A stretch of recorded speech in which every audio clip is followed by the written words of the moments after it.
Okay, so hi guys, welcome to our policy panel. So this is mainly just a space for us to talk about different legislation surrounding artificial intelligence, because this is really not an area that is talked about often. So I do think it's really important to have a dedicated time to really focus on policies, the state of these policies, and next steps for legislative change to regulate artificial intelligence.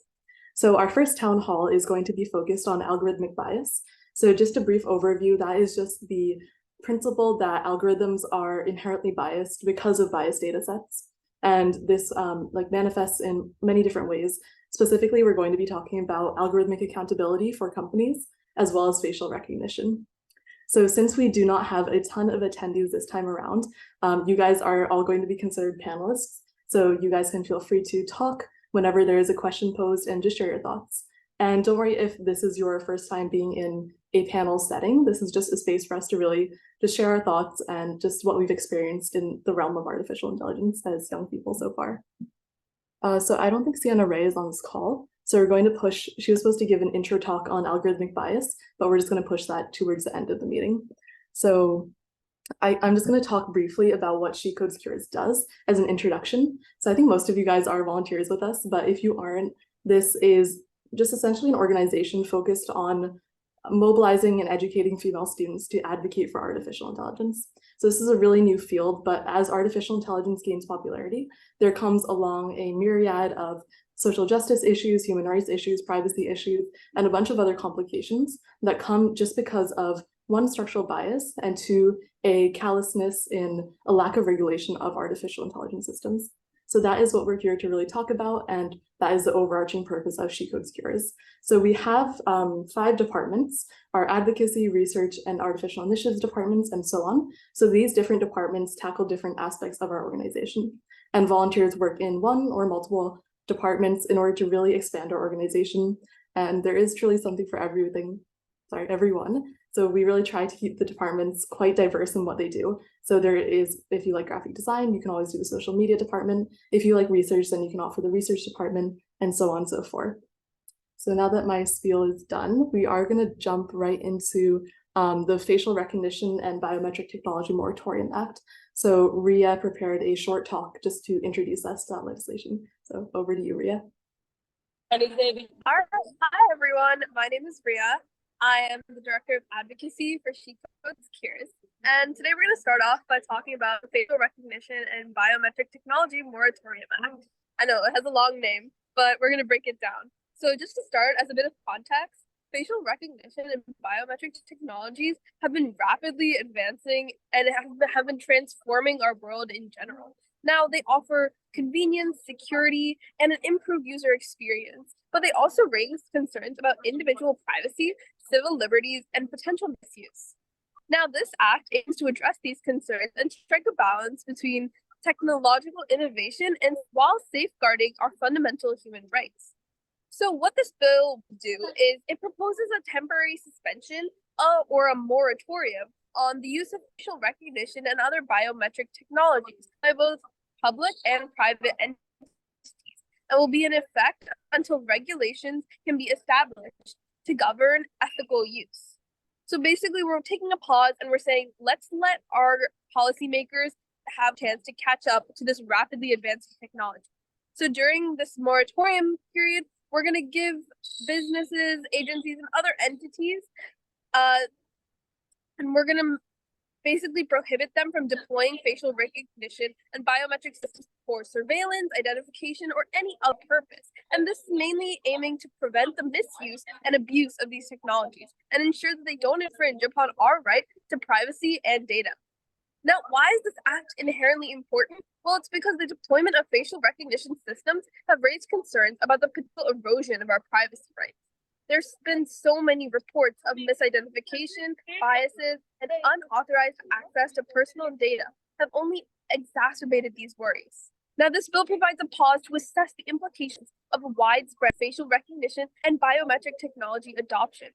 It allows time for experts, policymakers, and the public to thoroughly evaluate the risks and benefits associated with these technologies and creates an opportunity to develop comprehensive regulatory frameworks that can mitigate potential harm and prevent violations of individual rights. Additionally, this act is recognizing that there are heightened risks that come with facial recognition, especially to those in marginalized communities. Because of the data sets that these technologies are trained on, they can exhibit significant biases, leading to increased misidentification and discrimination against people of color, women, and other vulnerable populations.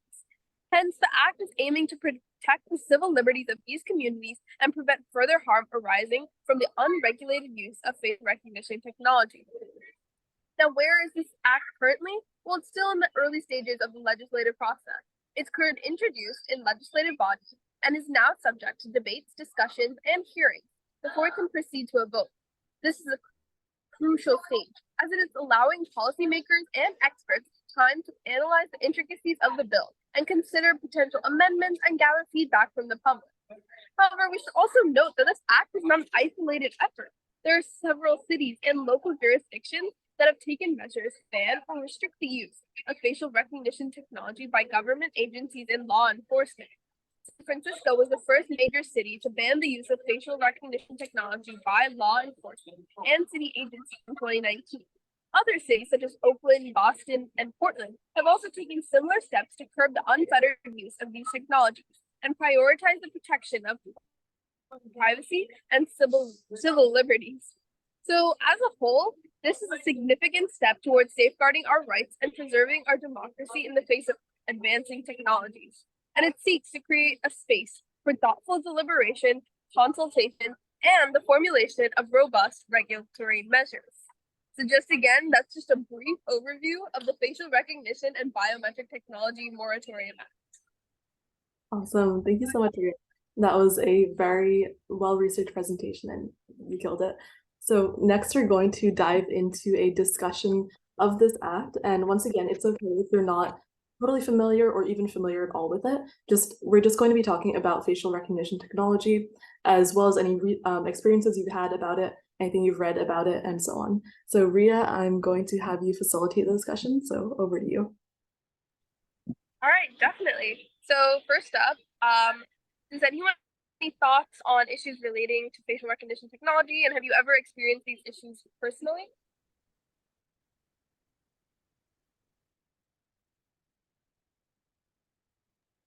Yeah, so anyone can just unmute and talk.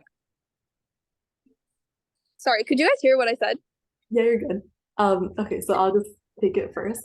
So one thing that is particularly concerning to me is the increased use of facial recognition technology by the TSA for airport security, as well as the IRS has something called ID.me. So that is a program that just has facial recognition as a gateway step before you can access certain government benefits. So my thoughts on that is one, inherently discriminatory, because a lot of people who really need those government benefits might not necessarily have access to the best Wi-Fi connection and might have a really tough time going through that additional step rather than simply filling out a form as is traditionally done. So yeah, that's just my thoughts on it. And I really think that is something that discriminates towards low-income communities and is one case where facial recognition technology, while it is being used to maybe make a program more modern, is not necessarily the most equitable thing to do.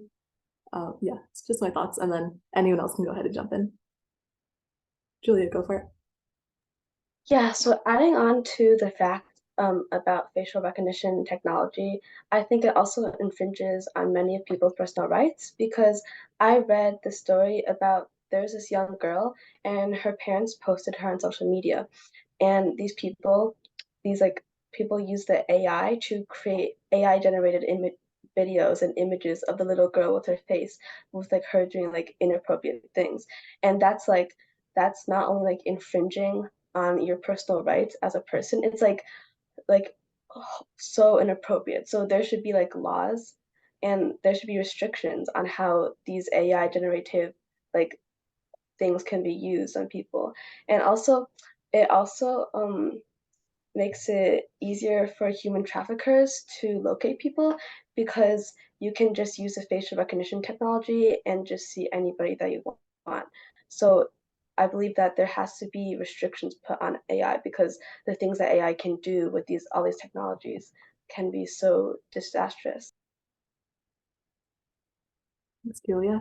Does anyone else want to jump in? Just none of us are experts on this, but yeah, just general thoughts of anything you've experienced or any thoughts you have on this.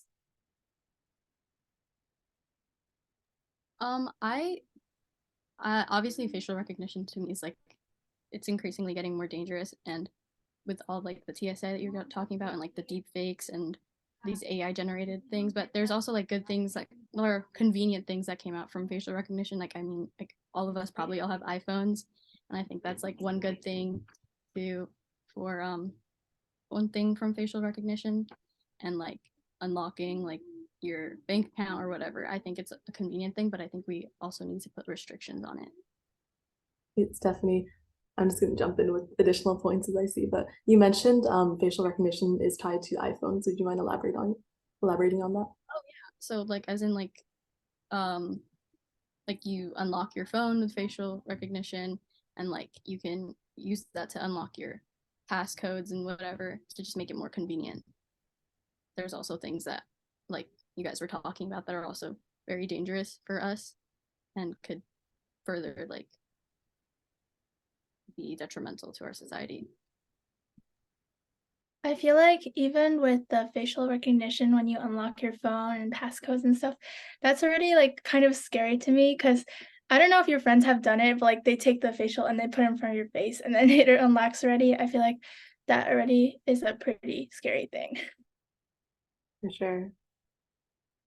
Adding on to that, also like with AI coming out and it like developing so quickly, people can also like use AI to like generate like your face, and then they could like if they have your phone, like if they just show a photo that like looks like you, they could just like get into everything, and it's so scary to think about how like anybody can have their face like generated onto anything, and that could be used to access like any of like your passcodes or like your social media or like anything that you have like privacy protected that can just be bypassed like instantly by like AI.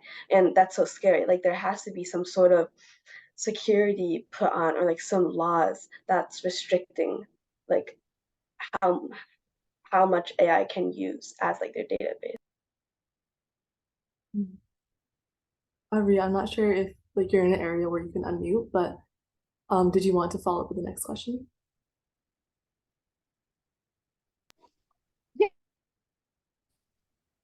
This bill's main aim is to protect individual privacy and civil liberties, especially for marginalized communities. So how do you guys see facial recognition technology affecting these different communities?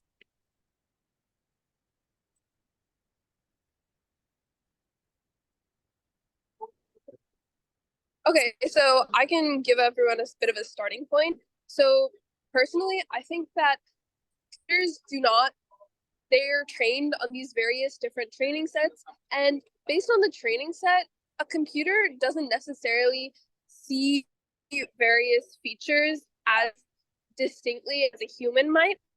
So using these facial recognition technologies often aren't going to be as accurate or as fair as a human judging it.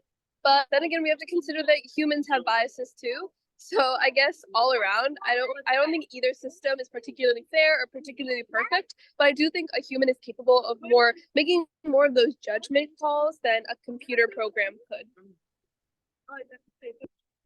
So just to jump in, one issue that I've personally seen is a propensity of facial recognition systems to misrecognize people of color, especially.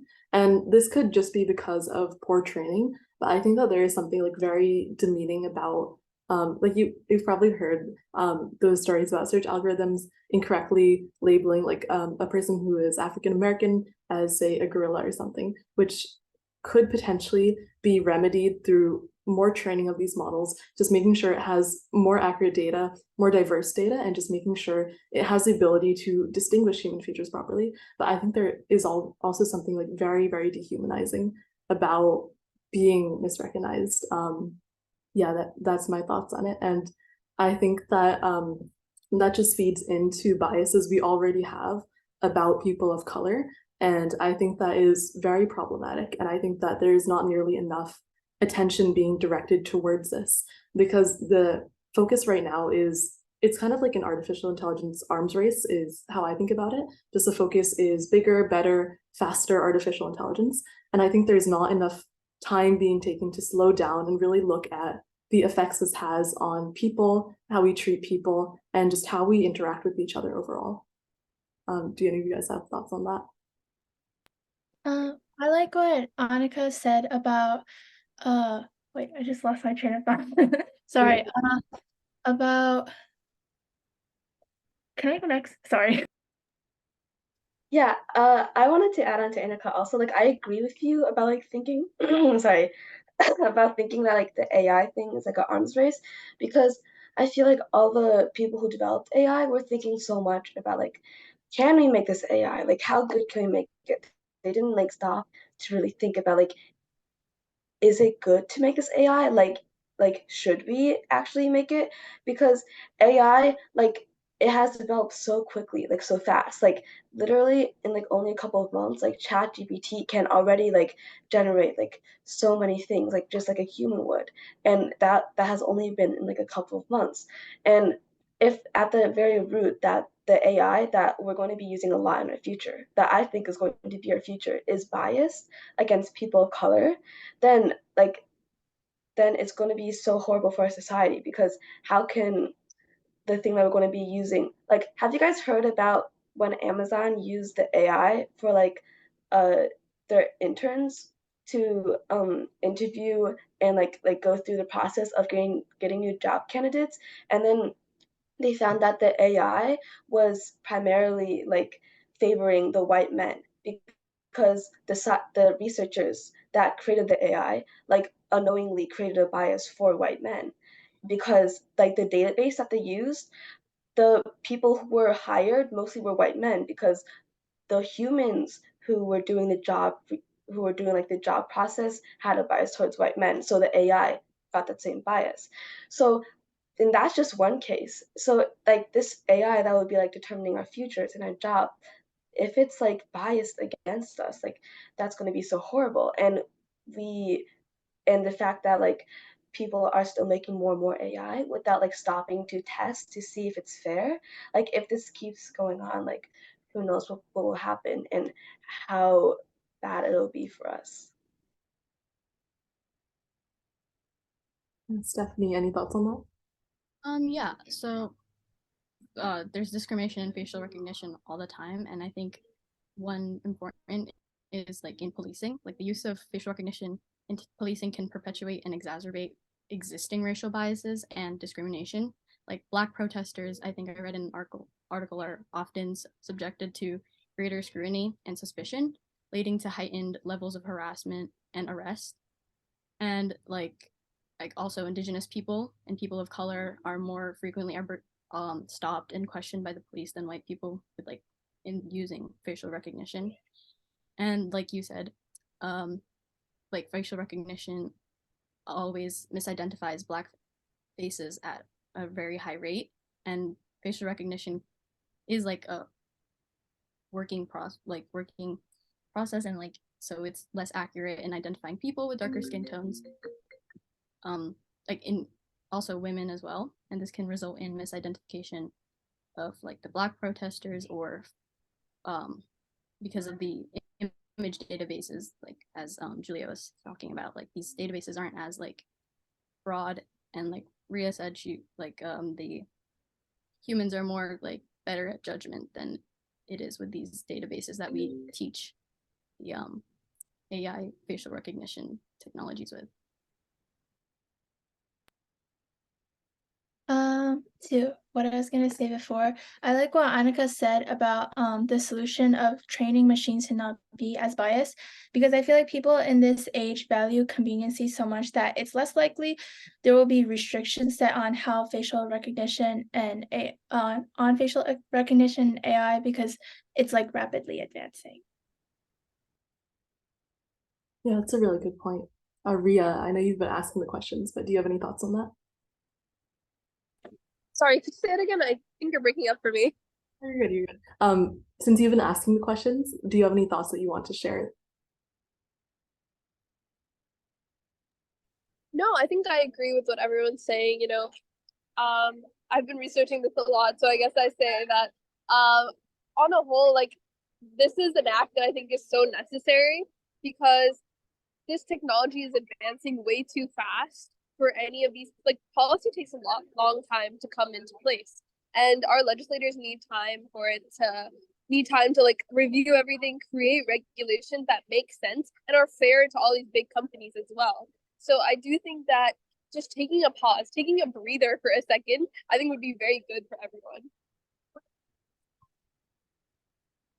Yes, for sure. I definitely agree. So I think that's a good place to press pause on our discussion of this act and then shift over to our next focus for the day, which is the Algorithmic Accountability Act. But just first of all, thank you so much, Ria, for facilitating this discussion. You did an amazing job, and I can tell that you put a lot of work and research into your talking points, and just how you presented overall came across really clear. So kudos to you.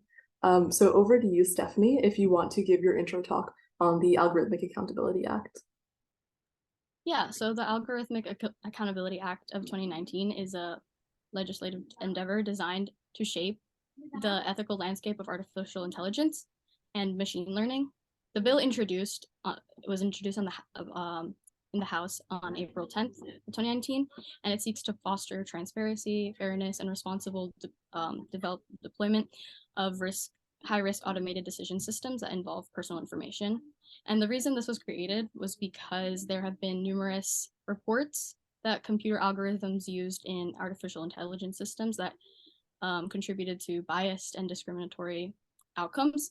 And to reduce such bias and discrimination, senators proposed the Algorithmic Accountability Act. And the act is the first federal legislative effort to regulate AI systems across industries in the United States, and it reflects a growing legitimate concern regarding the lawful and ethical implementation of AI. So for some context, the rise of artificial intelligence and machine learning technologies ignited like a global conversation on the responsible governance of algorithms. Like instances of algorithmic bias and discriminatory outcomes have accentuated the imperative for algorithmic accountability. So the act emerges as a proactive response to these challenges, reflecting the foresight and dedication of lawmakers to navigate intersection of technology and ethics. So the act mandates specified commercial entities to conduct rigorous assessments of high-risk systems, including those leveraging artificial intelligence or machine learning. High-risk automated decision systems encompass those that may harbor inaccuracies, biases, or discriminatory tendencies, or those that exert influence over sensitive aspects of consumers' lives by evaluating the behavior. Additionally, systems that raise security or privacy concerns involve the personal information of a significant number of people, or systematically monitor large public accessible physical locations and are deemed as high risks. So the act authorizes and directs the Federal Trade Commission, or FTC, to issue and enforce regulations that will require certain persons, partnerships, and corporations storing or sharing consumer personal information to conduct impact assessments and reasonably address in a timely manner and identify biases or security issues. The bill outlines clear guidelines for conducting comprehensive assessments of these high-risk systems, seeking to show the intricacies and safeguards of the privacy and security of personal information. The assessments furnish detailed descriptions of the systems and evaluate the relative costs and benefits associated with their deployment and identify potential risks to privacy and security. Further, they articulate the measures taken to minimize such risk, and if detective, for high-risk information systems involving personal data, evaluations must additionally appraise the extent to which the systems protects the privacy and security of such information. And the current state that the bill is in the legislative process, is that it was introduced in the House in 2019. The act has progressed beyond more conception, heralding the commencement of its transformative journey. This legislative milestone signifies the collective acknowledgement of the profound implications of AI technologies and the commitment to address the complexities of algorithmic decision-making. And to conclude, as AI becomes more ubiquitous in its applications across industries, so does its potential for bias and discrimination. And understanding the inherent biases and underlying data and developing automated decision systems with explainable results will be key to addressing and correcting potential for unfair inaccuracies, biased and discriminatory AI systems. Whether or not the act becomes in law in its present form or becomes a law at all, algorithmic bias is a significant issue, and consumer businesses can take steps to address it now, regardless of the act passing at all. Qualified individuals both within and outside the company should be selected and empowered to investigate and rectify bias and security flaws in AI systems. And outside consultants should be consulted on best practices. Legal counsel should be consulted regarding potential legislation and regulation, and regarding how to handle document assessments, disclosures, and corrective action. So yeah, that's essentially what the act is about. All right, awesome job. So we're just going to dive into the discussion next. So feel free to take it away with facilitating the questions.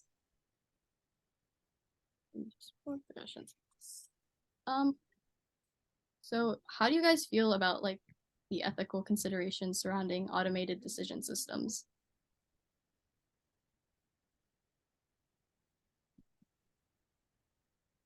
All right, I'll just grab that question to start us off.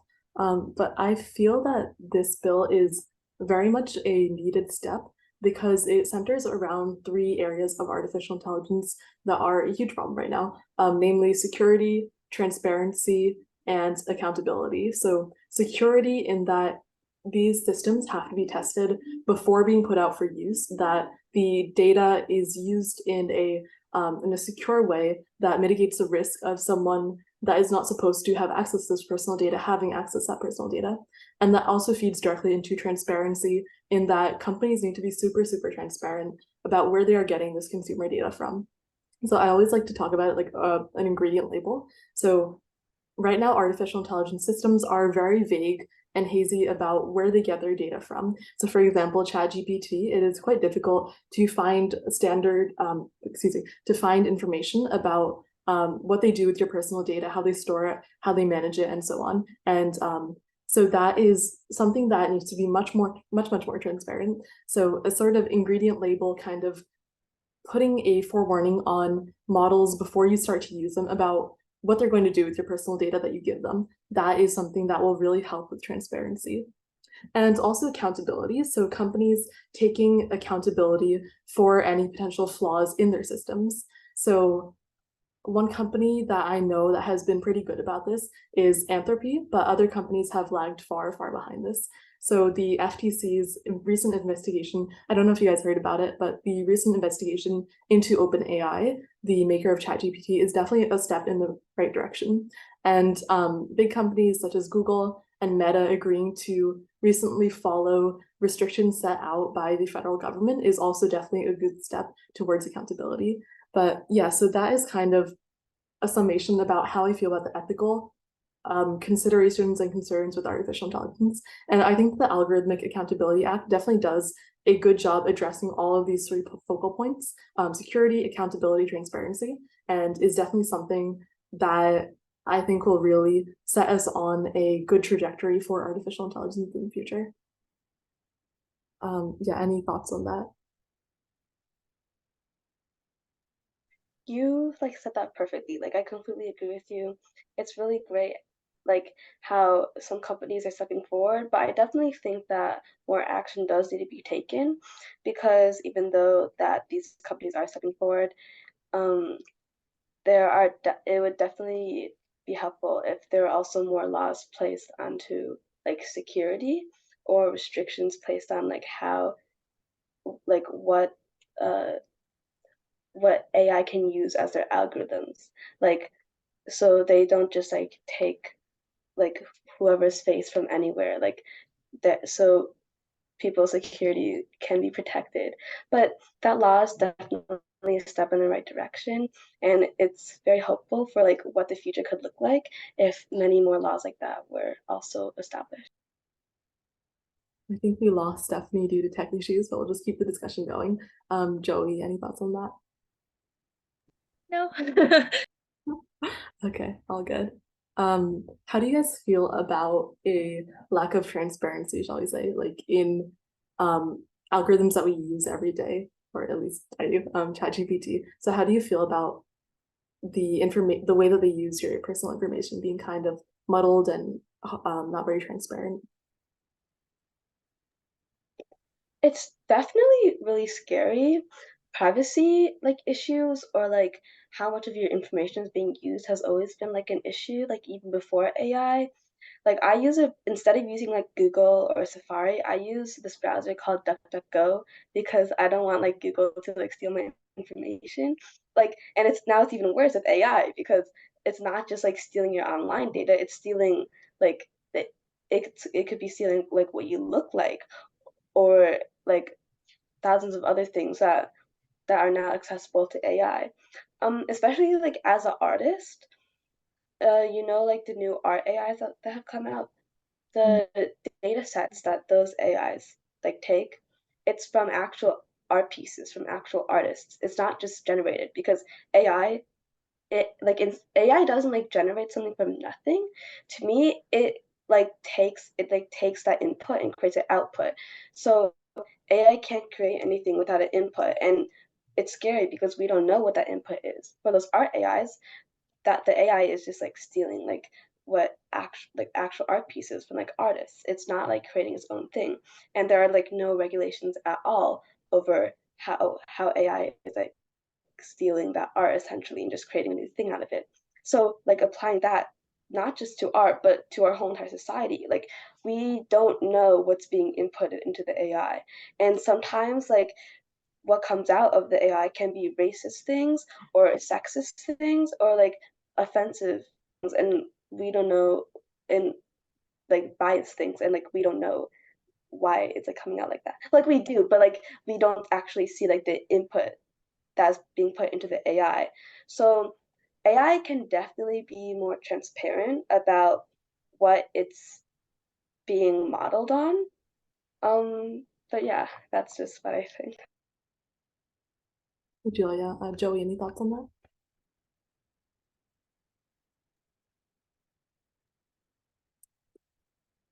Yeah, Um, my Wi-Fi's. this reminds me a lot of like there was this conversation I saw that AI had with like a person, and it was like the AI was being like really being really toxic, and I think it just everything we like put on the internet before there was already with social media, like people could be taking your photo and using it to catfish someone. I think it's like everything, not even social media, like whatever you do on the internet, whatever you like, if you want to input your essay into ChatGPT, like it's just all of this information is just getting shared and you don't know what's going to happen to it. Yeah, definitely. Did anyone have any final points? But in the interest of time, just to not keep you guys here too long, I was going to shift over into like a general talk about algorithmic bias. But before we move on, does anyone have any final thoughts on the Algorithmic Accountability Act?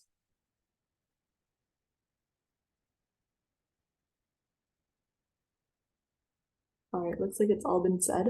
So I'm just going to dive into Sienna Ray was supposed to give this talk, but I think she's having difficulties with her laptop. So I'm just going to give this talk on her behalf. But this is essentially just a summation of everything we talked about and the principle of algorithmic bias. So, oops, sorry, excuse me. So what is algorithmic bias? So that is just a term for the idea that algorithms are susceptible to bias. They are made by humans, and a common saying is trash in, trash out. So if the way we code these algorithms and the data we feed it is biased or discriminatory, which inevitably will be in some way, that will result in these algorithms just perpetuating these biases that we fed into it. So the different areas that algorithmic bias can manifest in, just an example, are criminal justice, healthcare, hiring practices, loan approvals, and more. So I think we talked briefly about Amazon using artificial intelligence in its hiring practices. So this is a common motive that is being seen over and over again as algorithms used to sort through job candidates, sift based on very subjective factors such as prior working experience, disability, and spending habits, and any other things that they want to take into account when looking for the ideal job candidate.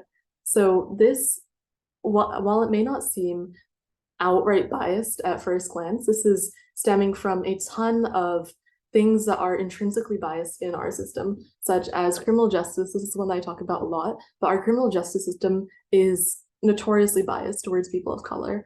And that data, while it may present as a solid criminal justice record that is impeachable, this person went to jail, this person did not go to jail, therefore we hired this person. This is coming from a bunch of other factors that really need to be taken into account when we design these algorithms.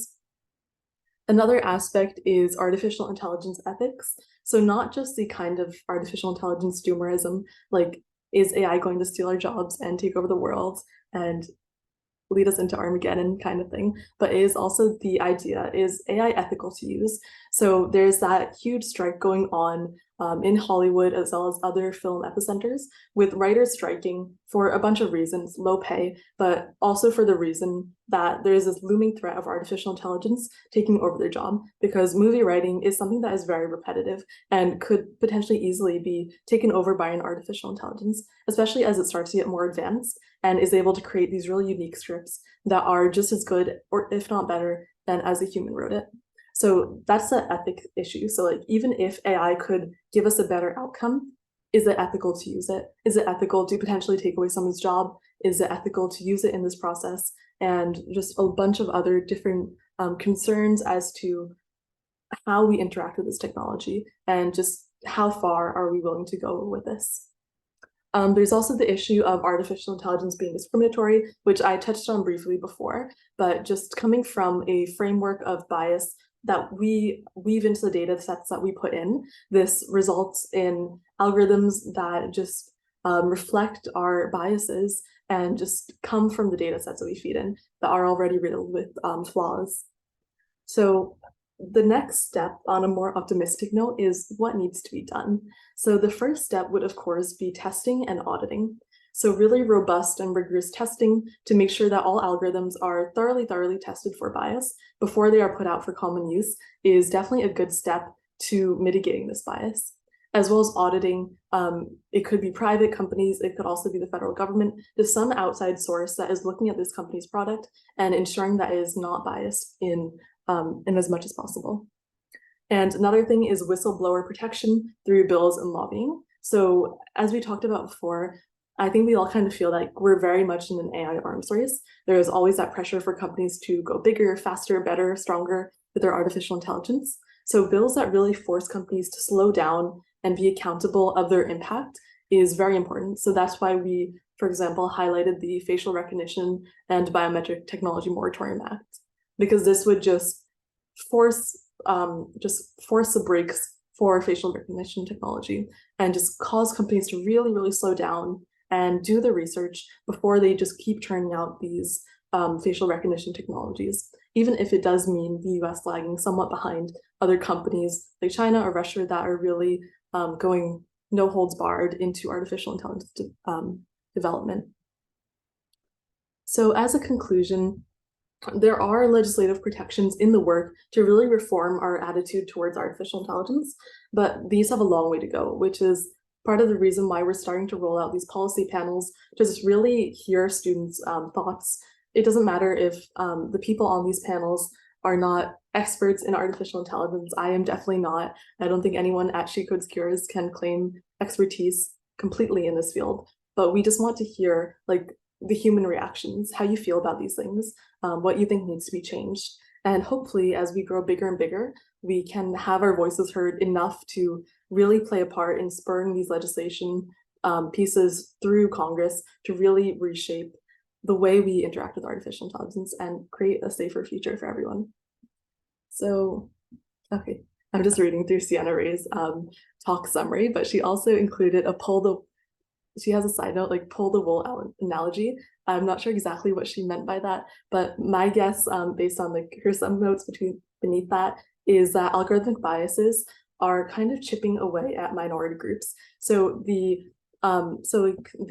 idea that algorithms are biased towards certain groups, like people of color, LGBTQ plus people, it may not be apparently harmful. So like if a person of color, for example, is misrecognized as like something they are not, so like misrecognized as not human, that is not like, it's not like life-threatening, it's not the end of the world, but it is pulling away the wool. It's just adding to the pressure that these people already face and the biases they face in their everyday life. And it's just pulling away little by little just humanity and just really being a demeaning, I can't talk, but just really demeaning their identity as a person. So I assume that's what she meant by the pull the wool analogy. And yeah, so that pretty much brings me to the conclusion of my talk. But just artificial intelligence is a very, very complex thing. I feel like the more you learn about it, the more complexities that come up, and the more you have to learn, the more questions you have. But there are definitely next steps that promise a safer future for artificial intelligence. And at the very core of that is legislation, because I personally believe that ultimately just having really strong laws and regulation in place is what is going to be key to a very safe and a very fair artificial intelligence future. So I am excited to kind of bring us to the end of this policy panel, which was the first of its kind for She Codes Cures. And I am really looking forward to many more policy panels to come, as well as many more events from She Codes Cures to really build this organization up and just make our impact louder and louder and louder until we can push for this legislation and we can push for a better future for artificial intelligence. So yeah, that's about it. Thank you guys so much for giving up part of your Saturday to join me here, as well as huge thank you to Stephanie, Ria, and Sienna Ray. Ria has tech issues, so had to drop off for a bit, and Sienna Ray was also having trouble joining. But yeah, thank you guys. If you watch the meeting recording, thank you guys so much for all the planning you put into this, and it really shows. And yeah, thank you guys so much. This was a great discussion. Any final thoughts before we go?